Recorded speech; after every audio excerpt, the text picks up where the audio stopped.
श्रद्धा का घर, 20वीं सदी के दिल्ली के मंदिर। 20वीं सदी भारत में बहुत बदलाव का समय था। देश की राजधानी दिल्ली में पॉपुलेशन बहुत बढ़ गई। इनमें बहुत से श्रद्धालु हिंदू थे, जिनमें से कई व्यापारी थे। इन कम्युनिटीज को पूजा की जगह बनाने की बहुत जरूरत महसूस हुई। इससे पूरे शहर में कई मंदिर बने। ये मंदिर सिर्फ पूजा स्थल नहीं थे, ये इंपॉर्टेंट सोशल स्पेसेस भी थे। लोग वहां प्रार्थना करने, त्योहार मनाने और मिलने जुलने के लिए इकट्ठा होते थे। दिल्ली में हिंदुओं के लिए ये मंदिर आस्था और कम्युनिटी के प्रतीक बन गए। व्यापारियों को, जो अक्सर लंबी यात्राएं करते थे, विश्राम स्थलों की भी आवश्यकता महसूस होती थी। इसी वजह से कई मंदिरों के साथ धर्मशालाएं या विश्राम गृह भी बनाए गए। ये धर्मशालाएं जाति या धर्म देखे बिना सभी यात्रियों को आश्रय और भोजन प्रदान करती थी। ये हिंदू धर्म में गहरे संस्कारों वाली मेहमाननवाजी और दान की भावना के प्रमाण थे। छोटी शुरुआत से बड़े ढांचे तक 20वीं सदी में बने कई मंदिरों की शुरुआत छोटे रूप में हुई थी। वे अक्सर एक ही कमरे में डीटी की मूर्ति के साथ होते थे।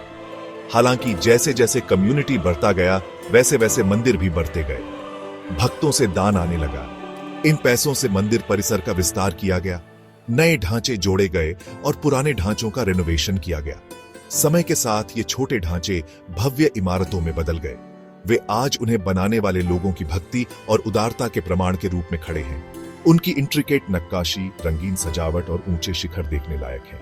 वे आज भी भक्तों के दिलों में विस्मय और श्रद्धा जगाते हैं। महाभारत की गूंज, कृष्ण की प्रार्थना और भगवती का आशीर्वाद। दिल्ली के कई मंदिरों में एक मंदिर खास है। यह मंदिर देवी के एक शक्तिशाली रूप भगवती को समर्पित है। कहा जाता है कि इस पवित्र भूमि का महाभारत से संबंध है। ऐसा माना जाता है कि भगवान कृष्ण ने स्वयं यहां भगवती की पूजा की थी। यह कुरुक्षेत्र के महायुद्ध से पहले की बात है। उन्होंने देवी से विजय और धर्म के लिए आशीर्वाद मांगा था। कहा जाता है कि पांडवों ने भी अपने वनवास के दौरान इस मंदिर में प्रार्थना की थी।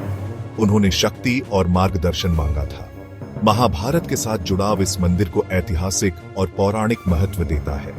यह दूर दूर से भक्तों को आकर्षित करता है, जो महाकाव्य के टाइमलेस वृत्तांत से जुड़ना चाहते हैं। बाबा बालकनाथ की कथा, तपस्या और दिव्य दर्शन। यह मंदिर बाबा बालकनाथ की कथा से भी जुड़ा है। कहा जाता है कि इस पूजनीय संत ने उसी स्थान पर कठोर तपस्या की थी जहां आज मंदिर है। बाबा बालकनाथ भगवती का दिव्य दर्शन चाहते थे। उन्होंने बरसों तक ध्यान किया, कठोर मौसम सहा और कई बाधाओं को पार किया। अंत में उनकी भक्ति से प्रसन्न होकर भगवती उनके सामने प्रकट हुई।